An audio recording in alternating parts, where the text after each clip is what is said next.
नमस्कार, मैं हूं संजय शर्मा। आप देख रहे हैं 4 PM news network. Amit Shah को राजनीति का चाणक ऐसे ही नहीं कहा जाता।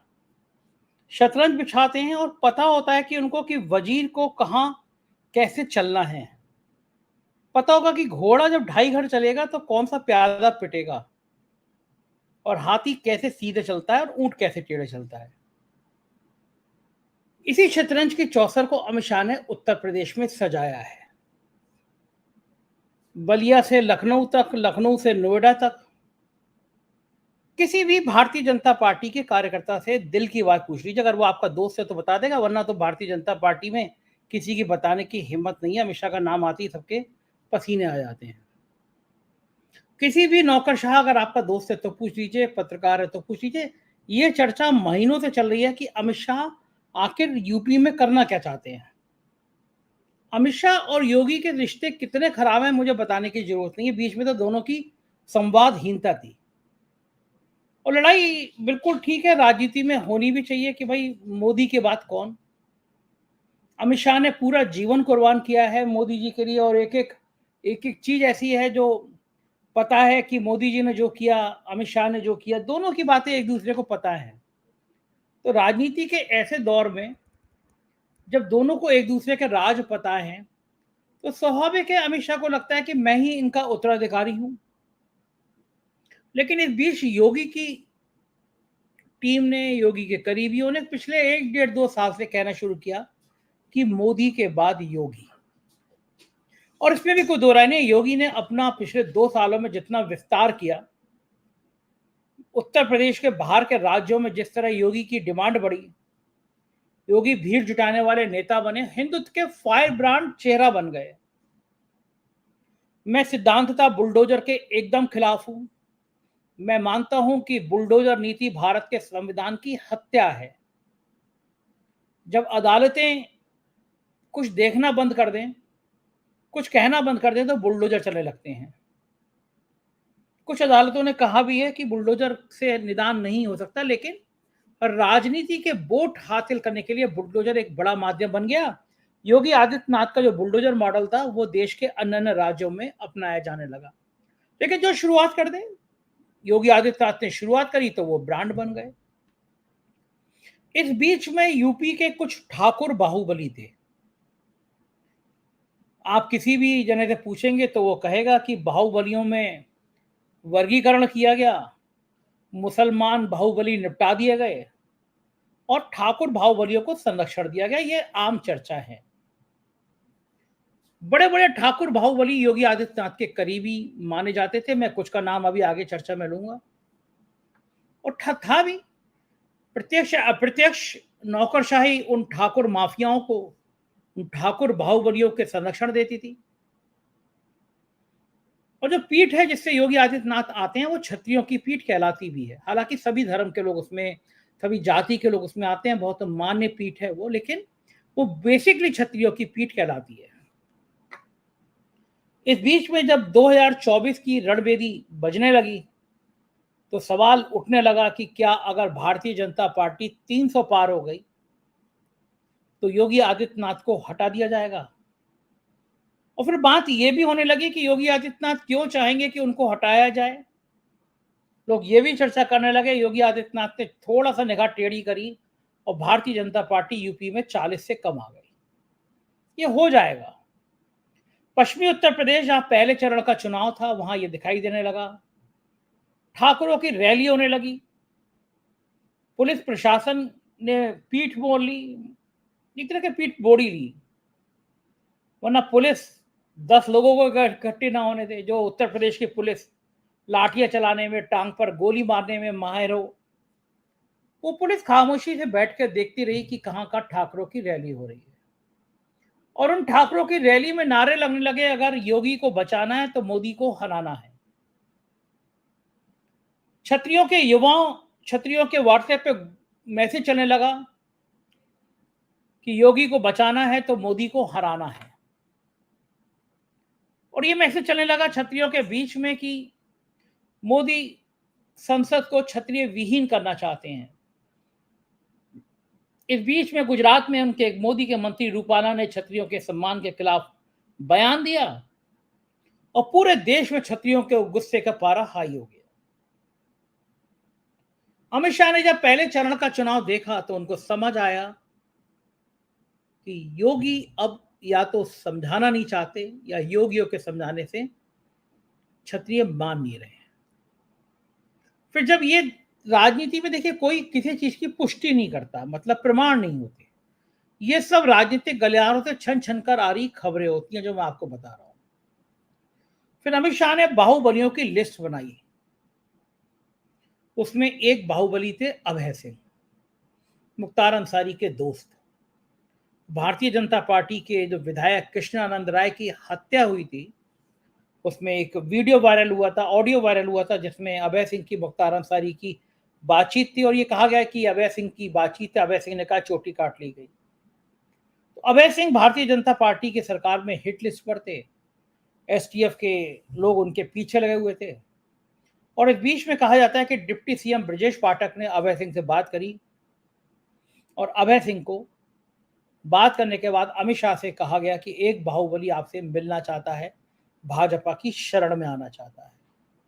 पूरी कहानी बताई अमित शाह यूपी के एक एक करके क्षत्रिय बाहुबलियों को अपने साथ लाना चाहते थे। अभय सिंह की मुलाकात अमित शाह से हुई। राज्यसभा में अभय सिंह ने भारतीय जनता पार्टी को वोट कर दिया और अभय सिंह को बहुत उत्कृष्ट श्रेणी की सिक्योरिटी मिल गई। जो एसटीएफ उनको निपटाना चाहती थी, वो एसटीएफ के अफसर उनके निरोरे करने लगे, उनके चिरोरे करने लगे कि कहीं शिकायत अमित शाह तक ना पहुंच जाए। ये राजनीति का बदलता हुआ रूप है कि कब जिस आदमी के एनकाउंटर करने तक की बातें हो रही हैं, वो आदमी एक दिन इस लेवल पे पहुंच जाता है, उसे सिक्योरिटी मिलती है और फिर वो उसी एसटीएफ के अफसर उसकी चरण वंदना करने लगते हैं। उत्तर प्रदेश की राजनीति में दो बाहुबली आमने सामने टकराए थे। उसके एक का नाम अभय सिंह था और दूसरा का नाम धनंजय सिंह था। धनंजय सिंह योगी आदित्यनाथ के सबसे करीबी लोगों में माने जाते थे। पिछली बार विधानसभा के चुनाव में उनको भाजपा से टिकट नहीं मिला। कहा जाता है योगी आदित्यनाथ चाहते थे कि सहयोगी पार्टी को दे दी जाए सीट, लेकिन भाजपा में और खासतौर से अमित शाह इसके लिए राजी नहीं हुए। मैंने उस समय इंटरव्यू किया, मैं बनारस रुका हुआ था, कवरेज कर रहा था। मैंने धनंजय सिंह को फ़ोन किया कि मैं आपका इंटरव्यू करना चाहता हूँ। धनंजय सिंह ने कहा मैं रात को 1 डेढ़ बजे गांव में पहुंचता हूँ। मैं 1:30 बजे उनके गांव में पहुंचा। धनंजय सिंह आए थे, बड़े सारे बाहुबल था, मेरी बंदूकें, राइफलें, पिस्टल। हमने इंटरव्यू किया और मैंने उससे पूछा कि आप तो बीजेपी के खिलाफ लड़ रहे हैं लेकिन योगी आदित्यनाथ के सपोर्ट की बात करते हैं। धनंजय सिंह ने मुझसे कहा कि भैया हम उस पीठ से जुड़े हैं कि हम योगी आदित्यनाथ का सम्मान करते हैं, अपनी जान की कुर्बान कर देंगे, लेकिन योगी आदित्यनाथ को मुख्यमंत्री बनाएंगे। मैंने कहा ये क्या बात होती है, आप बीजेपी के प्रत्याशी के खिलाफ लड़ रहे हैं और कह रहे हैं कि योगी आदित्यनाथ को मुख्यमंत्री बनाएंगे। बोले आप देखते रहिएगा, मुख्यमंत्री योगी आदित्यनाथ बनेंगे। मैंने रात में आके वीडियो लोड किया, सुबह वायरल हुआ और जो बीजेपी के प्रत्याशी था उसने अमित शाह को वीडियो भेज दिया। अमित शाह का कोई कार्यक्रम नहीं था जौनपुर में, लेकिन मेरे वीडियो देखने के बाद अमित शाह एक दिन बाद जौनपुर पहुंचते हैं और बोले यहाँ के बचे खुचे जितने माफिया उनको मैं निपटा दूंगा। मतलब साफ था धनंजय सिंह के लिए कि धनंजय सिंह को मैं निपटा दूंगा। अमित शाह धनंजय सिंह को बिल्कुल पसंद नहीं करते थे क्योंकि धनंजय सिंह योगी आदित्यनाथ के करीबी थे। इस बीच में चुनाव आया और भारतीय जनता पार्टी ने जिस आदमी को दागी कहते थे, जिसके ऊपर आर्थिक अपराध के मेरे मुकदमे थे, बड़ा आर्थिक अपराधी मानते थे, मधु कोड़ा तक से उसके रिश्ते थे, बंबई की बदनाम बारों में उनका नाम आता था। मुंबई का कोई ऐसा धंधा नहीं था जिसमें कृपा शंकर सिंह की चर्चा ना होती हो। उन कृपा शंकर सिंह को भारतीय जनता पार्टी की वॉशिंग मशीन में डाला गया और उधर से वो धुल के निकले तो साफ निकले और कृपा शंकर सिंह को जौनपुर से टिकट दे दिया गया।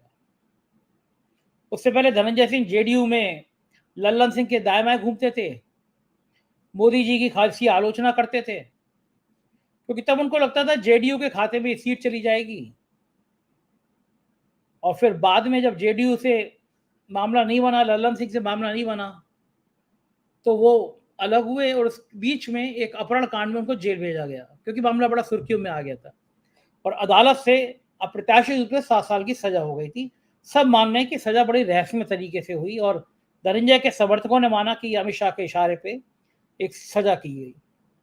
लेकिन धनंजय सिंह भी जेल में जाकर उनके बागी तेवर थे, उन्होंने बात करी और अपनी पत्नी को बहुजन समाज पार्टी से टिकट दिला दिया।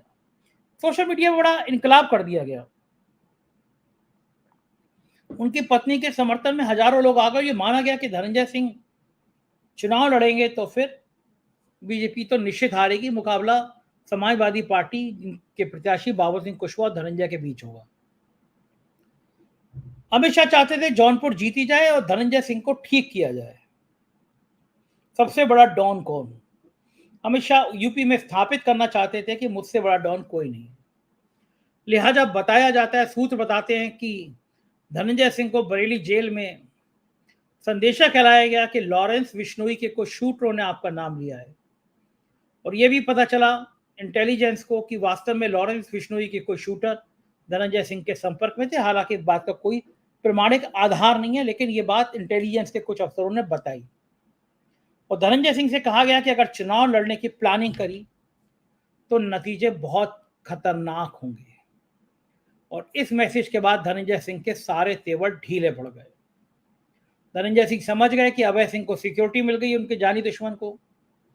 और अब योगी आदित्यनाथ की इतनी सामर्थ्य नहीं बची कि वो मुझे बचाव कर सके। मैं जेल चला गया, मेरी जेल बरेली ट्रांसफर कर दिया गया, मैं जौनपुर से योगी आदित्यनाथ कुछ नहीं कर पाए। तो इससे बेहतर है कि अमित शाह की शरण में ही आया जाए।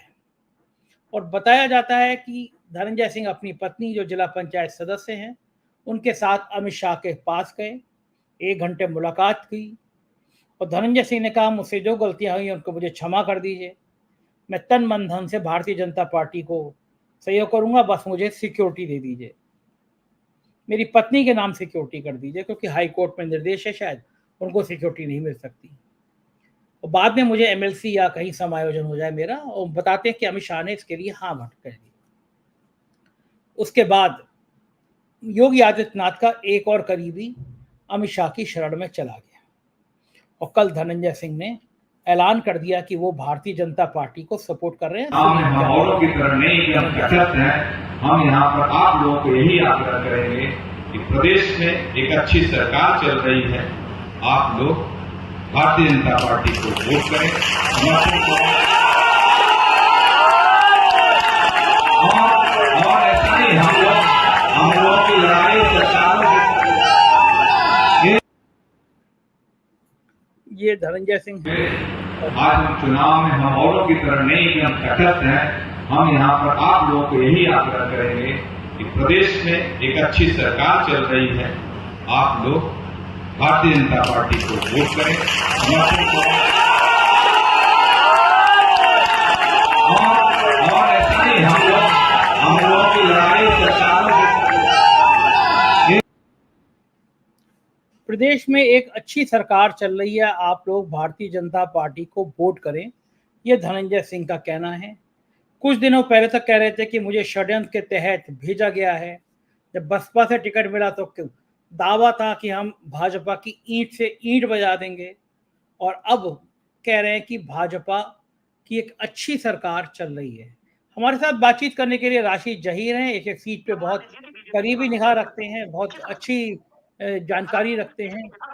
राशिद जी, क्या कहेंगे आप?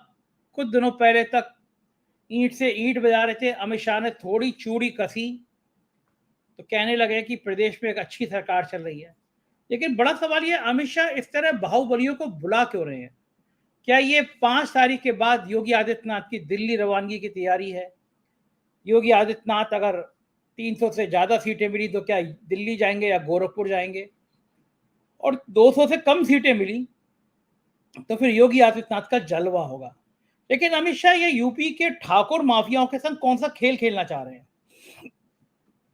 संजय सर, आपकी बात का जवाब देने से पहले मैं एक छोटी सी बात ये बताने की कोशिश करता हूं कि सिराथू में और बाबागंज में जब पिछली बार चुनाव हुए थे तो भारतीय जनता पार्टी को 16,000, 38,000, 30,000 वोट मिले थे। वहां पर राजा भैया की जो पार्टी थी वो एक जगह तो चुनाव जीत गई थी, दूसरी जगह जब खुद यहां पर राजा भैया लड़े लगभग 99,000 वोट उनको मिली थी अपनी विधानसभा से, तो समाजवादी को एक कम 80, 79 के करीब वोट मिली और वहां भारतीय जनता पार्टी तीसरे नंबर पे बहुत दूर चली गई। तो पता ये चलता कि कौशाम्बी प्रतापगढ़ या जौनपुर, इन 3-4 जगहों पे वाकई में राजा भैया की पकड़ है, इसमें कोई दो राय नहीं। एक बात। दूसरी बात यह है, मैंने पहले प्रोग्राम में भी कहा कि राजा भैया चवन्नी छाप ठाकुर नहीं है। अमित शाह इस बात को जानते हैं। अमित शाह का दरअसल निशाने कहीं और नजर कहीं और है, और ये बात सब लोग जानते हैं, पूरा देश जानता है। मैंने आज सुबह ही एक प्रोग्राम के अंदर बना के 4PM पे बताया था कि ये जो धनंजय सिंह को लाने की बात जो की गई है, बेंगलोर में मीटिंग हुई, पूरा देश जान गया। उसके बाद धनंजय सिंह तो फौरन घुटने पर आ गए, जिस प्रकार से भी आए, लेकिन राजा भैया ने समझदारी दिखाते हुए एकदम ऐसा नहीं कहा कि वहां चले जाओ, ये कहा मतदाताओं से कि अपने विवेक का इस्तेमाल करो। हालांकि फिलहाल ताजी खबर कुछ और है, समाजवादी की तरफ की भी तरफ आई ये बात, लेकिन मैं टॉपिक पे रहना चाहता हूं। अमित शाह जी को मालूम है, खाली इन दो की बात नहीं है, आप कैसरगंज में भी अगर चले जाएंगे, ब्रजभूषण के लड़के को टिकट देना इस बात को साबित करता है कि ठाकुर समाज के एक लॉबी को तैयार करना, किसके खिलाफ किसके सामने खड़ा करना है, ये तो 4 जून के बाद पता चलेगा कि अगर भारतीय जनता पार्टी की सरकार आ जाती है, जिसकी उम्मीद बहुत कम है, अगर ऐसा हो जाता है तो फिर पता चलेगा कि योगी आदित्यनाथ जी के लिए किस प्रकार की सराउंडिंग, चाहे बेंगलोर में बैठे हों, चाहे गुजरात में बैठे हों या दिल्ली में बैठे हों, ये बिछाया जा रहा है। और इस बात से अनभिज्ञता योगी आदित्यनाथ को भी नहीं, ऐसा नहीं कि ना है, उनको भी वो भी पूरी तरह से इसके बारे में जानते हैं कि मेरा इलाज किस प्रकार से किया जा रहा है। आज हमने सुबह जो प्रोग्राम बनाया उसमें यही है कि 2 ठाकुर बाहुबली को क्यों लाना चाहते हैं अमित शाह। वजह यही है सर कि योगी आदित्यनाथ जी का जो कद है वो अमित शाह जी को एक्सेप्टेबल नहीं है। इस बात के बारे में सैकड़ों बुद्धिजीवी कह चुके हैं, पूरा देश कह चुका है। अब उन्हें इस बात पे भी परहेज नहीं है कि इनके नामों के आगे बाहुबली लगता है। उनको तो एक्चुअली एक लॉबी तैयार करनी है। लेकिन राजा भैया की बात है, मैं थोड़ी देर के बाद बताऊंगा उसके बारे में कि उनका रोल क्या हो सकता है, क्या है। लेकिन अमित शाह की बिल्कुल प्लानिंग साफ है कि यहाँ, हालांकि मैं आपको एक बात और बता दूं सर कि प्रतापगढ़ में अगर आप देखेंगे, वहां ब्राह्मण 16% है, कुर्मी अच्छे हैं, मुस्लिम अच्छे हैं, वह 7-8% के करीब सिर्फ वहां पर जो है क्षत्रिय वोट है। लेकिन चूंकि राजा भैया, इसमें कोई दो राय नहीं कि जमीनी लोगों से इंटैक्ट रहते हैं, उनकी पोजीशन बहुत अच्छी है और उनके कहने से कुन फयाकुन भी हो जाएगा। वो अगर कहेंगे इसको वोट दी जाए तो वोट चली जाएगी। अभी जैसे खबर ये आ रही है कि समाजवादी की तरफ उनके जाने की कुछ नहीं, मेनस्ट्रीम मीडिया चला रही है, हमारे पास तो कोई उसकी पुष्टि है नहीं। तो अगर ऐसा है तो इसका मतलब यही है कि राजा भैया भी अपने वजन को जानते हैं। लेकिन अमित शाह के सामने तो दरअसल यही टारगेट है कि 2024 के बाद, 4 जून के बाद सॉरी, कि किस प्रकार से वो जो प्रधानमंत्री वाली सीट है 2 साल बाद माने या 4 साल बाद माने, उसकी तरफ जो योगी आदित्यनाथ को बिला वजह अपने आप लोग बढ़ा रहे हैं। देखिए, योगी आदित्यनाथ ने अपनी किसी भी जबान के एक शब्द से या अपने फिजिकल एक्सप्रेशन से कभी ये नहीं बताया, ना कहा कि मेरी नजर दिल्ली पे है। उनको तो पूरा देश ने चाहा है, मतलब उनके जो सर्किल के लोग हैं, उसमें आरएसएस की लॉबी हो या हिंदुइज्म के मानने वाले लोग हों या हिंदुत्ववादी लोग हों, वो लोग अपने आप ही योगी आदित्यनाथ को मोदी जी के बाद रखने लगे। इसी बात को लेकर के अमित शाह जी को एक हमेशा से ही एक उलझन रही है। आपने पूरी भूमिका में बात बताई कि किस प्रकार से उनको लगा कि योगी आदित्यनाथ का बिला वजह, बिना बनाए कद इतना ऊंचा होता जा रहा है कि मोदी जी के बाद अगर कोई नाम आता है तो योगी जी आता है। अब उस सूरत में बाहुबली का साथ लिया जाए या धनंजय सिंह का साथ लिया जाए या ब्रजभूषण का साथ लिया जाए, ये तो अमित शाह की राजनीति पर डिपेंड करता है। लेकिन फिलहाल माना यही जा रहा है कि योगी आदि, ये दरअसल खाली 2-3 सीटों पर साधने की बात नहीं है। ये दरअसल योगी आदित्यनाथ को उनके ही एरिया के अंदर ये दिखाने की जरूरत बताई जा रही है, या ये बताया जा रहा है कि आपके अलावा भी हमारा इस लॉबी पे कितना असर है। तो ये तो साफ नजर आ जाता कि वरना बाहुबली को लाने की जरूरत क्या थी, और धनंजय सिंह को फिर जेल से लाना और फिर मैसेज पहुंचाना, फिर टिकट दिलवाना, फिर हटवाना, फिर ये तमाम बातें ये इसी वजह से हैं सर कि अमित शाह को मालूम है कि ये तो हम लपेट के जैसे न तैसे करके कर ही लेंगे काम, उनको यकीन है। हालांकि पैरों के नीचे से जमीन कहाँ निकल गई है, ये तो भारतीय जनता पार्टी के नेताओं को शायद अभी पता ही नहीं है। जब ही वजह है कि मोदी जी कह रहे हैं कि हिंदू मुसलमान के बयान से तौबा, और वहां पर बिस्वा साहब कुछ और बात करे चले जा रहे हैं। तो बात यह है सर कि योगी आदित्यनाथ को एक्चुअली उनके ही परखेंच करने की जरूरत है, उन्हीं की सराउंडिंग को तंग करने की जरूरत है। इसी वजह से बेंगलोर में रहने के बावजूद, कहीं और रहने के बावजूद वो योगी जी के इर्द गिर्द शिकंजा कसना चाहते हैं। पूरा देश इस बात को जानता है, योगी जी भी इस बात को जानते हैं। जी। अच्छा ये बताइए कि धनंजय सिंह तो अपने आप को बहुत बड़ा बाहुबली मानते थे, बहुत ताकतवर मानते थे, कहते थे हमने मायावती की सरकार गिरा दी, हम जेल चले गए, हम झुके नहीं, डरे नहीं। तो ये ठाकुर बाहुबली इतनी जल्दी डर क्यों गए? संजय सर, मैंने अभी राजा भैया के बारे में कहा कि वो चवन्नी चाप ठाकुर नहीं है। ये जानबूझ के मैंने ये शब्द इसलिए इस्तेमाल किए कि अजीत सिंह के बेटे के बारे में ये शब्द काफी ज्यादा हुआ था, और ठाकुर ठाकुर में भी फर्क होता है। राजा भैया की अपनी जो भी राजनीति हो, जो भी बाहुबलीपन हो, वो तो हम नहीं कह सकते, लेकिन फर्क बहुत है। धनंजय सिंह फौरन जो घुटनों पे आ गए हैं, उनके सामने एक बड़े पत्रकार, चूंकि हम तो अपने पेट से कोई बात बता नहीं सकते, एक बड़े पत्रकार ये कह रहे थे कि उनके सामने सिर्फ दो ही चीज रखी गई हैं, या तो जेल या रेल, या तो घर पे सुकून से बैठ जाओ वरना जेल में चक्की पीसिंग करो फडणवीस के मुताबिक। तो उनकी समझ में आ गई, लेकिन राजा भैया को नहीं डरा सकते ये। राजा भैया दूसरे टाइप के लोग हैं, लेकिन धनंजय सिंह की जहां तक बात है, जेल से आए थे, परेशानियां थी, सामने देख रहे थे, और फिर अमित शाह का इशारा था, और लाने वाला भी राजा भैया जैसा व्यक्ति है, तो वो एकदम आ गए। लेकिन राजा भैया लगता है कि वो नहीं आएंगे, लेकिन धनंजय सिंह तो आ गए पूरी तरीके से। और जाहिर सी बात है सर, एक बात और ही बताइए, अमित शाह से ज्यादा ताकतवर आदमी देश में इस समय कौन है बताइए? अमित शाह से ताकतवर व्यक्ति मुझे तो लगता नहीं इस वक्त देश सारे में कोई है। माफिया उन्होंने बता दिया कि यूपी के माफिया किस काम के, सबसे बड़ा माफिया तो मैं ही हूँ, डॉन तो मैं ही हूँ। तो कहा तो जाता है बस राजनीति का चाणक्य, बिल्कुल। राजनीति का डॉन। लेकिन अब एक वो बड़ी बात ये है कि योगी आदित्यनाथ के जो समर्थक हैं, उनके अंदर थोड़ी सी बेचैनी है कि राजा भैया, अभय सिंह, धनंजय सिंह, अमित शाह ये ऐसा कर क्यों रहे हैं? यूपी में जो योगी जी के सबसे करीबी लोगों थे, उनको बुला बुला के ये पकौड़ियाँ खिलाना, चाय पिलाना, ये ऑपरेशन अमित शाह योगी के खिलाफ चला रहे हैं, क्या इसका बहुत बड़ा नुकसान होने की खतरा नहीं है? देखिए, वक्त पे योगी जी बताएंगे योगी जी की सहनशीलता को और उनकी बुर्दुबारी को। बुर्दुबारी मतलब थोड़ी सी उनकी जो बुजुर्गीपन है, भले कि उनकी उम्र कम हो, लेकिन उनकी राजनीति में छलकता है। उन्होंने अभी तक, मैंने कहा ना, अपने एक्सप्रेशन से, अपनी बातों से कुछ छिचोरेपन का सबूत नहीं दिया। वक्त जब आएगा तो वो पहले भी 2 बार बता चुके हैं, आने वाले वक्त में वो अमित शाह को सही मायनों में जवाब भी देने में सक्षम है। उत्तर प्रदेश गुजरात नहीं है। और योगी आदित्यनाथ की बात में एक बात और बता दूं सर, कि आज की तारीख में योगी आदित्यनाथ अगर वाकई इस इलेक्शन को सक्षमता से लड़ते तो स्थितियां कुछ और होती, उनको मालूम है। और विधानसभा में एक बात और भी सुन लीजिए, तमाम लोग इस बात के भी अभी सरदना और मुजफ्फरनगर, ये तमाम जगह जो रैली हुई, वहां दर्जनों वीडियो सर इसी तरह के आए कि उन्होंने कहा कि बाबा को भेजेंगे हमें समझाने, हम कह देंगे 2027 में थारे साथ हो लेंगे, लेकिन इस बार न बोलिए। कहने का मतलब ये है कि यहाँ का आम जन भी इस बात को मान चुका है कि योगी आदित्यनाथ एक लालची व्यक्ति नहीं है, बेईमान व्यक्ति नहीं है।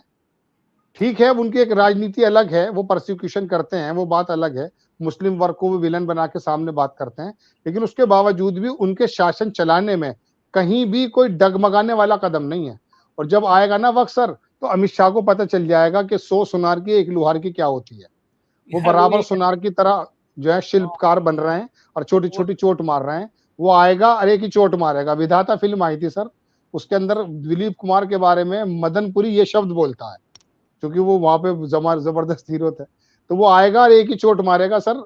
अब वो वक्त है, वो मैंने कहा ना, वक्त से पहले उन्होंने कभी जाहिर नहीं किया, लेकिन उनको मालूम जरूर है। उन्होंने काम तो किए हैं, लेकिन मुंह से कुछ नहीं बोले। जैसे राजभर को ले लीजिए आप, AK शर्मा को ले लीजिए, काम तो करते रहे कि नहीं करूंगा, लेकिन बोले कुछ नहीं कि करूंगा नहीं करूंगा।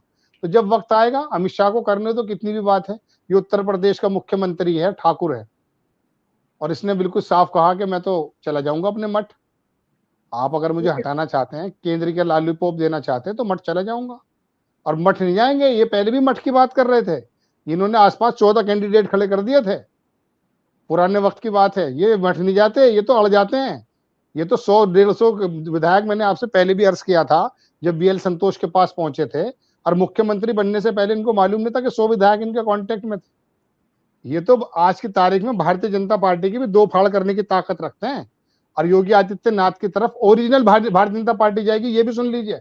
और योगी आदित्यनाथ ने, मैं बहुत बड़े शब्द कह रहा हूं, योगी आदित्यनाथ ने जिस दिन ये बिगुल फूंक दिया तो बहुत सारे ऐसे भी लोग बैठे हैं जो बुजुर्ग भी हैं, पुराने भी हैं, तजुर्बेकार भी हैं, नाम भी है, लेकिन उनको जना कहां कहां लगा रखा है, वो योगी आदित्यनाथ की अगुवाई में आ जाएंगे और पता चल जाएगा कि गुजरात की भारतीय जनता पार्टी कोई और है और बाकी देश की भारतीय जनता पार्टी कुछ और है, क्योंकि योगी अच्छा, आदित्यनाथ बड़ी सफाई से हो रहा है राशिद भाई। धनंजय सिंह ने मना कर दिया, स्पष्ट मना कर दिया। मैंने पूछा कि आप अमित शाह से मिले, बोले नहीं नहीं नहीं।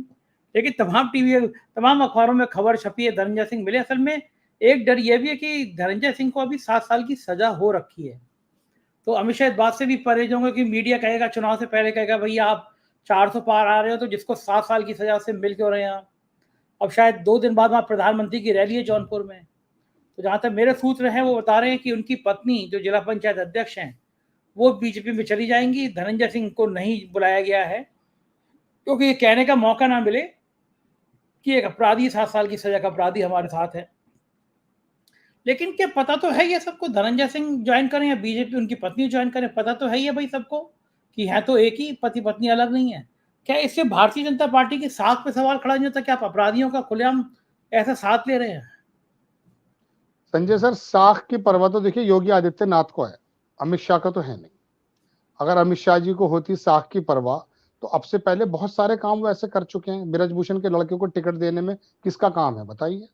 योगी आदित्यनाथ जी ने थोड़ी दिलाया टिकट। वो हाँ, योगी योगी का तो विरोध आदित्यनाथ किया, ब्रजभूषण ने बुलडोजर नीति का ही विरोध कर दिया बस, उनकी। तो वो तो नेता भी नहीं मानते अपना। नेता योगी भी नहीं आदित्यनाथ में हमारे सूत्रों में बाकी उन्होंने एक ही टिकट के बारे में गई थी, सिर्फ गाजियाबाद वाले के, उसमें भी नहीं चली उनकी। नहीं तो चली। अमित शाह ने यहाँ पर आकर के अपना ऐसा पैर लगा दिया है दरवाजे पर कि योगी आदित्यनाथ जानते हैं कि दरवाजा बंद तो मैं करूंगा लेकिन समय आने पे करूंगा। और एक बात और सुन लीजिए, अभी ये जो थोड़ी सी उथल पुथल और भी है, ताजा खबरें आपके पास हैं, अमित शाह ने तो अपनी चाल चल दी है। धनंजय सिंह घुटनों पे भी आ गए, इसमें भी कोई दो राय नहीं, लेकिन राजा भैया नहीं आए अभी। राजा भाई नहीं है। राजा भैया के बारे में आज की खबर यह है, जैसे सर आपको मालूम है कि उन्होंने बुलाया नहीं गया उस बैठक में, तो उन्होंने कह दिया कि ठीक है अपने लोगों से, समाजवादी पार्टी के, चूंकि उनके हाथ में तो दोनों चीजें हैं, तो ऐसा हो सकता है कि योगी आदित्यनाथ को भी वो सामने रख के चल रहे हो। और योगी आदित्यनाथ का राजा भैया के जी योगी के बड़े अच्छे रिश्ते हैं। जी, योगी आदित्यनाथ ने कहा हो भाई तुम सरेंडर कर गए, अब क्या मसला है, तो उन्होंने कहा ठीक है पलटी हम भी मार देंगे, क्या दिक्कत है। तो हो सही सकता है बात। इस तरह की कोई बात हो। तो योगी आदित्यनाथ सारी बातों पे नजर तो रख रहे हैं, इसमें कोई दो राय नहीं है। लेकिन अमित शाह जी जो है 2024 के जीतने की ज्यादा कोशिश करें, ना कि जितने भी जो कह सकते हैं कि जो क्षेत्र के जो उनको कहा करते थे ना, जो लोकल के हीरो हैं, मैं तो चलिए लोकल का कहूंगा उत्तर प्रदेश का, हालांकि वो तो देश के हैं, इनको दबाने की कोशिश ना करें। अमित शाह जी की ज्यादा कोशिश सर ये रहती है कि किसका सर उभर रहा है, किसको नीचे करना है, चाहे वो मोदी जी के जरिए कराएं, चाहे वो संगठन के जरिए कराएं। लेकिन ये आदमी ऐसा नहीं है कि आप इसे चपचाव दबा दोगे, आप इसके पीछे पूरा आरएसएस खड़ा है। बिल्कुल सही बात है, और देखना होगा, हम निगाह बनाए रखेंगे। बहुत बहुत शुक्रिया राशिद जी, इतना कीमती समय देने के लिए, आभार। तो हम लोग बात कर रहे थे कि आखिर अमित शाह कौन सा गेम प्लान खेलना चाह रहे हैं, किस तरह योगी आदित्यनाथ के करीबी बाहुबलियों को बुला बुला के अमित शाह कुछ संकेत दे रहे हैं। जाहिर है उत्तर प्रदेश की राजनीति में भारतीय जनता पार्टी में 2 लाइनें साफ दिख रही हैं। देखना ये होगा प्रधानमंत्री की रैली में बाहुबली धनंजय सिंह जाते हैं या फिर नहीं जाते हैं। आप बने रहिए 4 PM पर, क्योंकि यही वो चैनल है जो आपको सच दिखाएगा। हम गोदी मीडिया ना थे, ना हैं, ना होंगे, हम आपका साथ खड़े रहेंगे। चैनल को ज्वाइन कीजिएगा, सब्सक्राइब करिएगा। बहुत बहुत शुक्रिया, थैंक यू।